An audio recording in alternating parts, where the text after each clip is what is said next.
Yeah.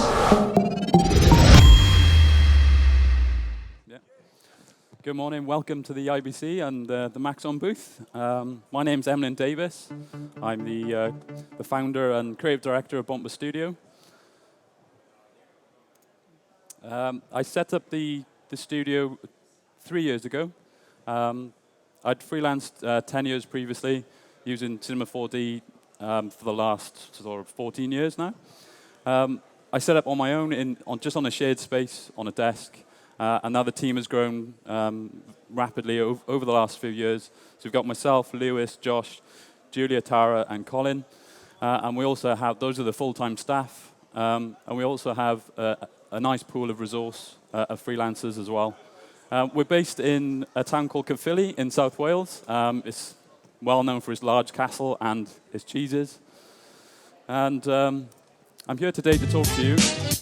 Oh, actually, here's my show reel, sorry.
So that was our show reel.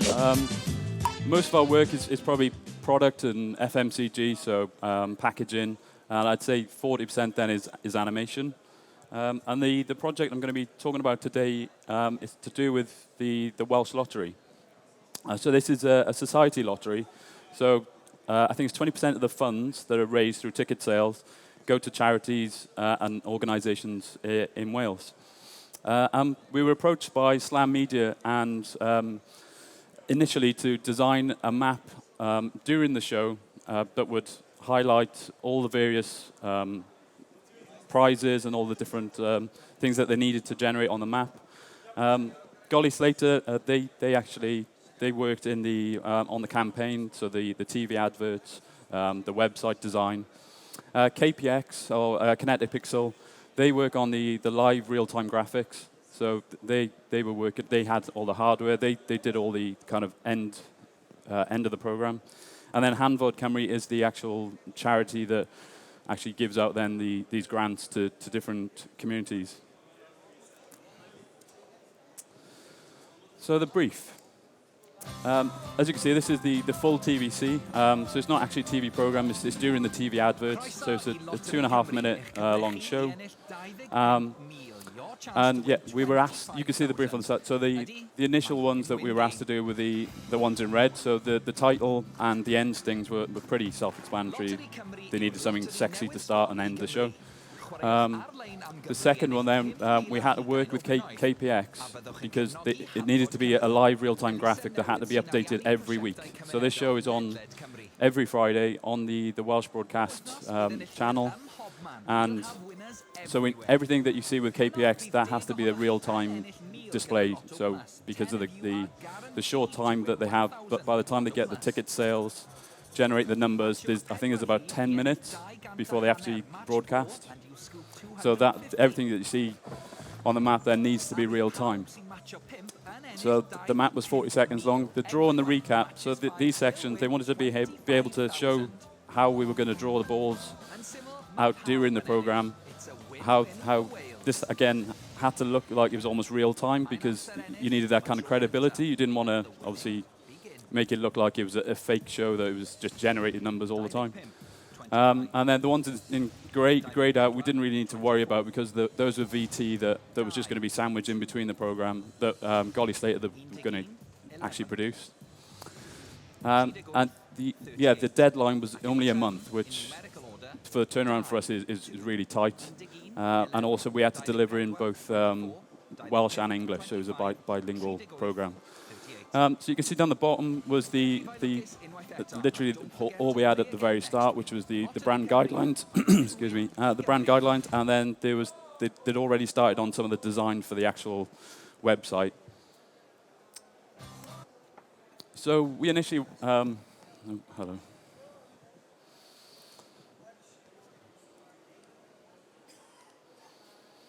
Excuse me a second.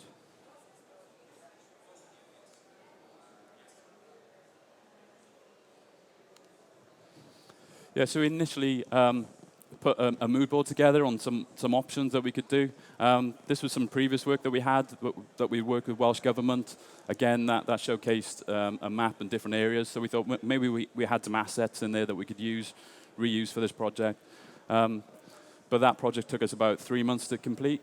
So we thought, actually, well, maybe we just don't have the time and the budget to be able to create that. So we started then looking at what we actually had from the client.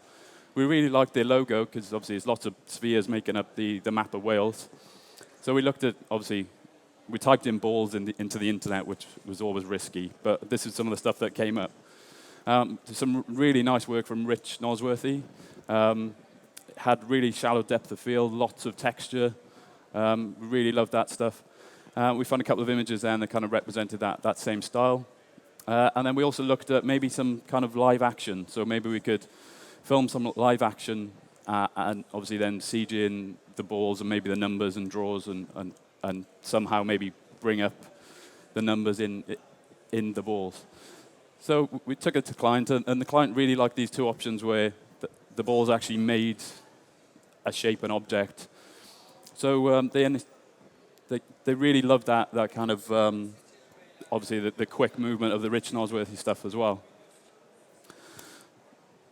So we needed to decide how we were going to deliver this. So first off, obviously, our main program is Cinema 4D. And then we needed to look at how we were going to render this, because we needed a quick turnaround. And we'd done some previous work with Octane. You can see some of the examples. We did some R&D in-house as well with some scanned data. And we just love the fact that you can just get really nice images straight out of the box with a little bit of tweaking. And also, towards the end of the project, we'd bought this new machine, which is from Renderboxes. And it's a 7 times 1080 Ti water-cooled GPU system. So rendering was just an absolute breeze. So it was great to be able to throw out renders as quick as possible. So the draw machine. Because the client had really liked these balls making up the object and the numbers, they asked us if we could quickly mock up what this would look like. And Cinema's so good at being able to generate this kind of motion graphics. So you can see on the far right then, we did some quick tests, just some look dev, just to show them what this looked like. And they were kind of blown away by this instantly. And honestly, it took probably a couple of minutes to set up. It was really, really simple setup. So you have some dynamic text. So obviously you can change and add in any number that you want. You can then drop it, link that to a cloner object that has some spheres in, that has a couple of collision tags in. There's a collider for the floor. And then everything's just simply animated just down the bottom. You can see that it's following the line of the spline. And then at a certain point, it just hits gravity and obviously bounces over. Really simple setup. Obviously, they really liked it, but we kind of liked it. It looks nice, but it feels like it's been done probably to death. And then we also realized that there was 150 frames. So if we had to do that then 39 times, because there were 39 balls, that meant then that we had to render nearly 6,000 frames. So it just seemed kind of over the top rate for what we actually needed.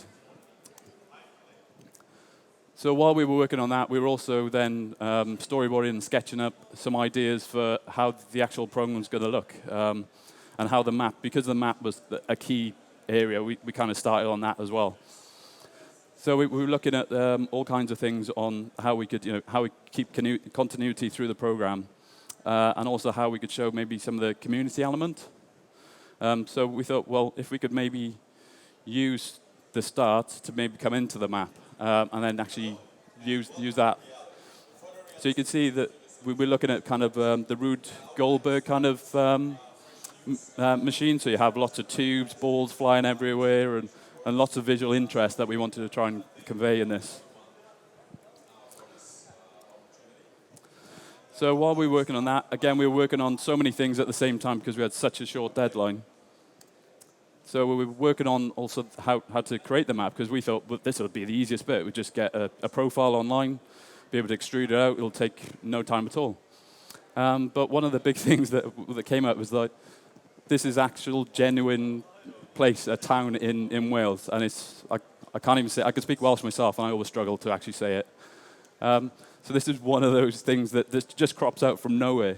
And you think, okay, how am I going to show that on a map without obviously it going around the globe and being massive?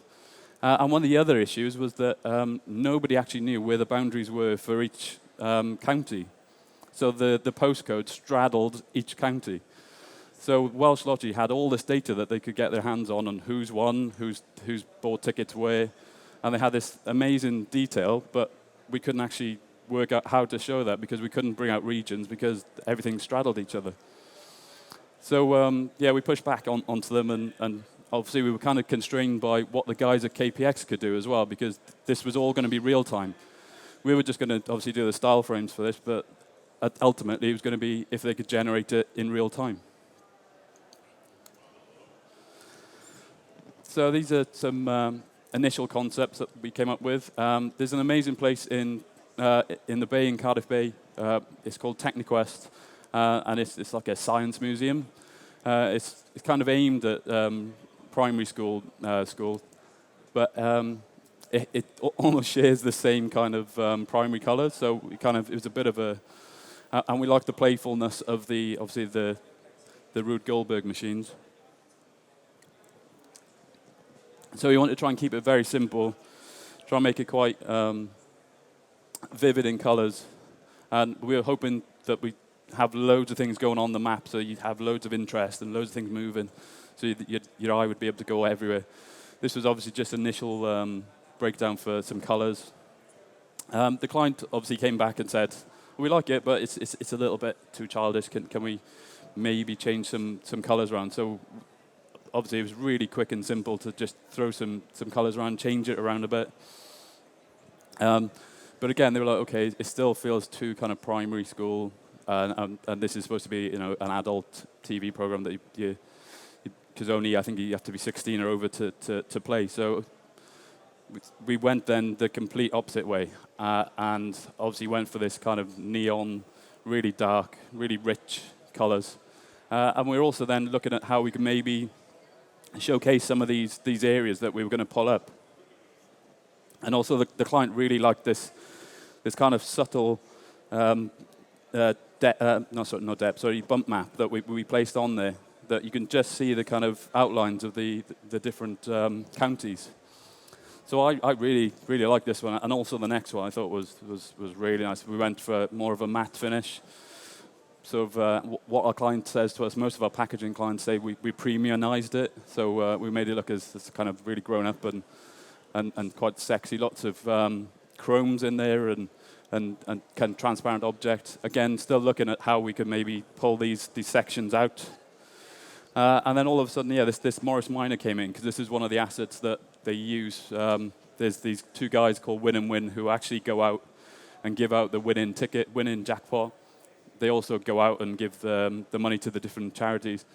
So we thought we'd put that in, and maybe we could tell a story where these guys move around the map each week, and maybe they're in different locations. So to try and get that visual interest, we then obviously was trying to work on the simple animations to kind of show to the client how these would work, because obviously from the still images you don't understand how much interest there is in just one little object. You can add so much detail really quickly with a looped animation. But if you've got 6 or 7 of these going off in one go, it just pulls your eye around the map. So we try to show these as well very quickly. And again, so easy to set up in cinema. It just takes probably 2 or 3 minutes each one, I would have said. Really, really simple. So after we'd had some initial feedback, they said, actually, it's gone too far now. You've made it too kind of grown up, maybe too casino-like. We'd like to make it, we'd like a happy medium between what you had before and the kind of details that you have now. So again, we kept some of the boundary details on there. Just the fact that we have all these items on there actually, makes it, there's so much more to look at, especially at lower angles. It just feels like there's loads going on. And then out of the blue, literally out of the blue, we were asked then to just make it blue. And that came from, I think it was from Golly Slater, who asked us, actually, we've been using this kind of color as a background for the website. Can we just try it? And we were like, of course we can. It was really simple to just, again, generate all these renders really quickly. And this was the final signed-off style frame. So we go now to the draw machine. Again, this was we were all working on this at the same time. So obviously, I couldn't show this as a production timeline because we were just all working on it at the same time, and we're getting feedback from different areas. So this is going to have some stuff in here that obviously harks back to the previous slides. So like I said, we didn't really like the numbers generating from the balls. So we thought, how could we make this look different? How can we kind of make it almost look like it's being a live draw every week? So we come up with this alternative draw sequence. And the idea was that the map would clear off, and then somehow this giant kind of tombola lottery draw machine would pop out of the center, and then that would generate the numbers every week. So we sent that to the client, and they liked the idea, but they were like, well, okay, how is this going to look? How does it work? So we quickly set up a quick mock-up. It was really basic. Obviously, it's using the primary older colors that we had. Again, a really simple setup. Rendered in Octane really quickly, really low res. Just sent it over just to show them what it looked like, and they loved it. And it's such a simple setup. So I've got the setup here. Is that playing? There we go. So yeah, you can see that this giant tombola. Inside it, there's the 39 balls. They all have collision tags on them. Really simple setup. There's the peroxy collider. So this is this same object, really low res, with a few other objects inside to make sure that the balls actually don't fall out. They have colliders on them as well. That's all then rotated, and obviously the balls then just move around like a lottery machine. The sneaky bit was then we added in this cylinder, so the balls don't actually get drawn, so they're constantly whirling around. And then this bit hides 6 balls in there that just get turned on. So every couple of seconds, the next ball gets turned on, and the next ball, and the next ball. And yeah, it was really super simple setup. Client said, okay, that's awesome, yeah, let's go with that. But they had a few bits of feedback, like the fact that we'd done the draw the wrong way around, so they wanted then the arm to come down from the right-hand side so that when the balls were drawn, you could read them numerically. And also, we then kind of looked at how we were going to represent these numbers on the ball. So we did loads of setup, but still the original was at the top. And then we tried all these different ones. So how do you show, obviously, the balls in the right direction, the numbers in the right way? Obviously, you've got the 6 and the 9, which can be confusing. So we quickly unfolded a sphere, set up the UVs, and then I think all of these were smart objects in Photoshop. So we could update one, and everything would update at once. So we could then generate 39 numbers really quickly. We threw that then to KPX and said, are you able to, obviously, if we rendered out everything, so the entire backplate, would you then be able to overlay just the numbers onto the balls? So if we give you our balls at the end, would you be able to mask it on top? And yeah, there was a lot of talk of balls, and it kind of got a little bit. There was quite a lot of innuendo in the office coming. So we then looked at. They said that they couldn't actually do that, so they couldn't actually overlay the numbers directly. So they said what they could do is if we gave them the the actual balls to actually come down, the actual physical asset. They said they could generate the numbers each week from that. The only issue they had is that they couldn't add the motion blur to match ours at the back. So we had to obviously update this rail, so it's going from the right-hand side. And then we did another sneaky bit where it goes off screen, and then the new balls that come on screen are the guys from KPX. But then the other issue was, once the balls have been drawn, how do we then swap them round? Obviously, we could do this simple thing and just swap them round and animate it, but the client wanted it to look like it was almost real. So we came up with this idea where they go off into a tube, and then these 6 cylinders pop up, or 5 cylinders in this case, sorry, pop up, and then the balls look like they're floating.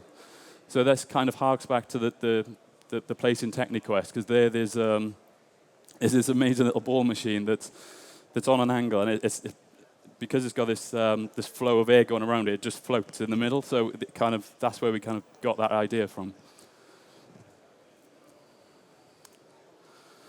And so yeah, you can see obviously the backplate that we created, and then the overlay that KPX that generates every week. And the client was really worried at one point, because we wanted to make sure that nobody could live pause the TV and actually see the balls in the background. So if a ball, say at the 24 was there, they didn't want to live pause and be able to see 24 in the tombola at the back. So we had to then add quite a lot of motion blur, which was obviously very simple to set up. But then it got to a point where we actually blurred all the numbers that were on the balls in the tombola, just so we could make sure that there was no way that you could possibly stop it and think that it wasn't real. So we generated all these assets for KPX. We showed them exactly where we had the lights set up. And then they took it into Ventus, I think is the program that they use for real time.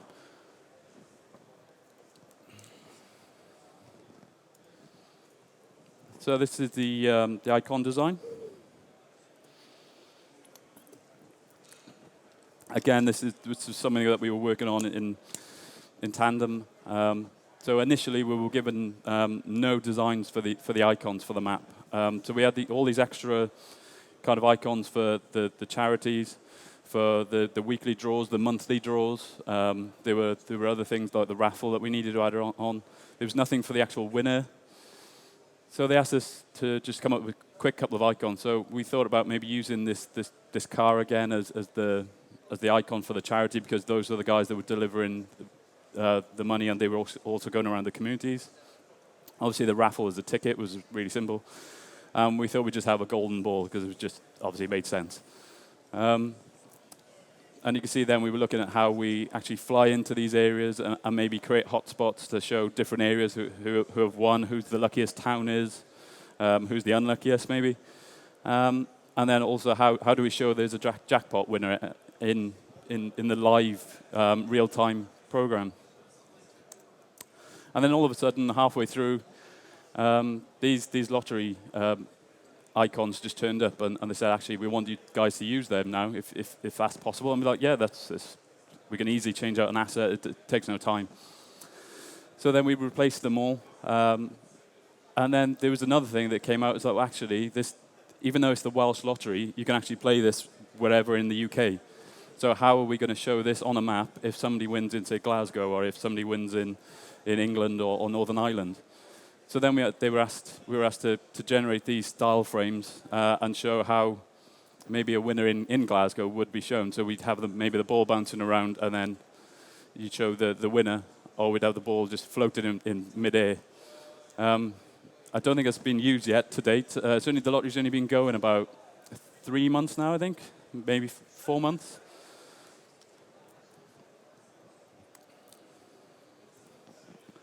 So the headline and the recap.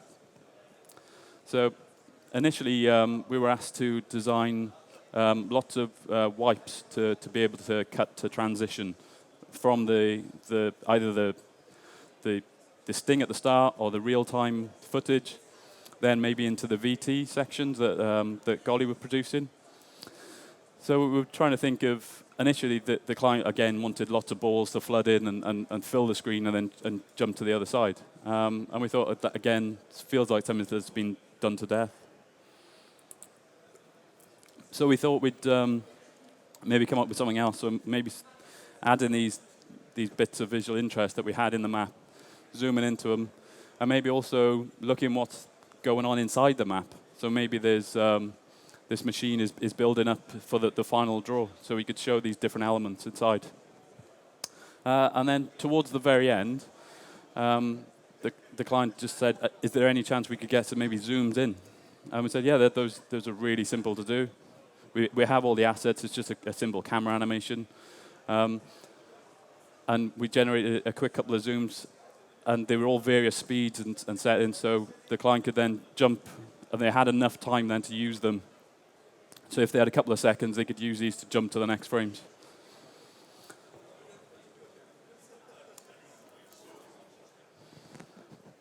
And this one is the headline and the recap at the end. So after we'd finalized the draw, so these tubes popping up and holding the balls, we thought, well, we should use this in other locations. So for the headline, every week in the first 10 seconds, it tells you how much that draw is going to be for that week. So it'll be either 25,000 or it will have some kind of, it'll say who won last week. So we thought that because this is all going to be generated in real time, we thought if we'd use the same setup again, that because we could actually populate this with as many cylinders as we needed. So that means we could write on whatever we wanted. And you can see what obviously our initial ideas. Then this was a style frame that we created. And this was the initial frame that we got back from KPX. So obviously we gave them some feedback on how we wanted it to look and match our backplate. And at the bottom there, you can see the actual final output that they produce. And we did a quick style frame just so we could show them what it would look like.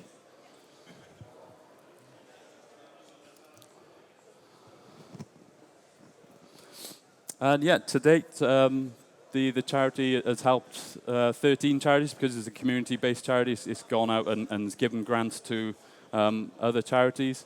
And it's raised over 130,000 in grants and money.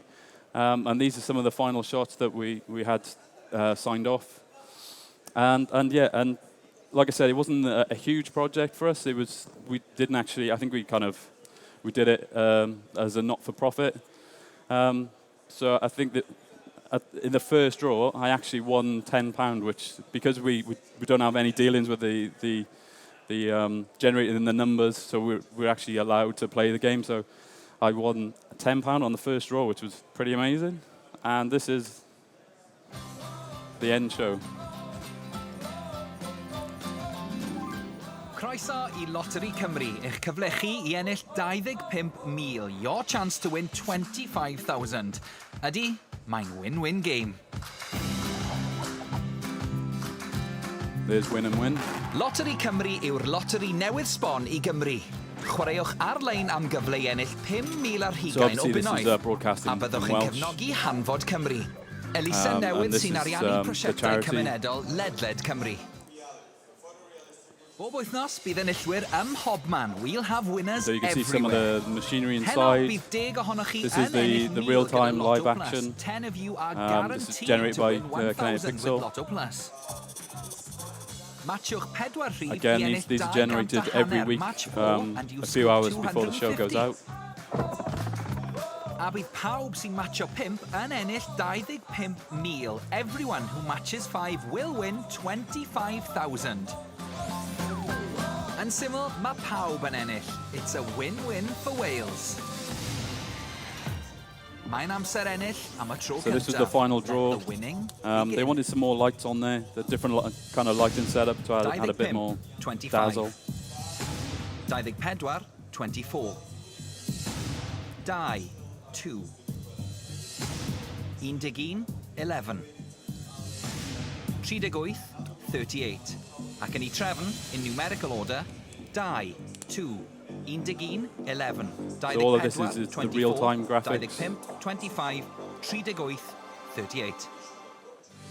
And again, we jump into the kind of recap at the end, and we fly out, and everything except for the balls is Bomper's work. So that was that project, and like I said, it was a really fun project to work on. It was a really quick turnaround, but we really enjoyed it. I think I've got enough time. Yeah. Okay, I'd like to just take a minute to, no pun intended, to go over the take system. This was for a client. We can't actually disclose who the client was and who the end client was due to non-disclosure agreement. But it's just a major project for us. So it was, we generated 168 models, and it had 40 fabrics. And in total, with all the camera setups that we had and all the other things, we've generated over 30,000 renders. So it's an absolutely massive project. And honestly, we would not have taken it on if it wasn't for the take system. So you can see a quick example of the kind of things that we had to do. There's lots of different furniture. And you can see now, let me just play that. You can see the take system here on the right. Inside all of these nested folders, there was 40 fabrics, and you can see in there, I think the smallest project that we had about 800 takes in, I think it was. So this is probably one of the smallest ones, and yeah, just being able to generate all of the different numbers and names, and it was just amazing. So we've set it up so. What happens with the render token system, you can then set up the project name. So $project would set up the project name on the project file. Then we would put in $RS, which meant the render setting. So that then corresponded to the product name. So we had the product name. Then the SR $camera, that would generate the camera number on the file name for us. And then also the SR take would then generate the material name on it. So ultimately, then we had the file name would have the project name. It'd have what product it was in that range, what shot we'd use it for. So the system was amazing. But one of the difficulties we had was that because we had so many takes in this project, is that say we'd rendered 800 frames, and then we had to change, say, 20. If all of these takes were turned on, there was no way to be able to then turn them all off very quickly. So we had to go in and then manually turn off 800 takes, which could take forever. But lucky enough, Colin at the studio was who said he'd have a go at scripting, and he came up with a couple of scripts that we used, which were amazing, that we could then highlight the nested folders. We could turn them on and off.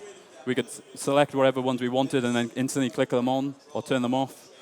So it massively increased our kind of production and sped up this output. So yeah, it was an amazing system. It doesn't get enough credit, I feel. And like I said, we would never have taken on the project if it wasn't for that. And lastly, I'd like to just have a quick look at the Radeon Pro Render. We've been playing with it quite a bit. We were asked to look at it from AMD, how we would use it in production. And we thought, okay, we'll just throw some assets at it. We'll throw some big scan data at it and see what it could generate.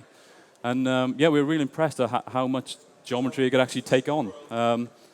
Usually, obviously, with things like Octane, you're kind of limited with the amount of geometry it can actually do. But yeah, we were really surprised how quickly the geometry you get an image, and then we could spin around it. It's still obviously not supported on a few things like motion blur and a few other things, but we managed to obviously fake that with a little bit of depth of field, and you kind of get away with it with the lights.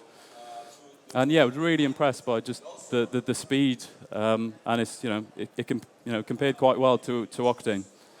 So yeah, and the other thing was make sure that you look at the PBR workflow. I think it was Glenn Johnson showed us the best workaround for that, and it's so much easier to then generate materials for object. Yeah, like I say, it was great. And that's it for me. So if anybody has any questions. Thank you very much.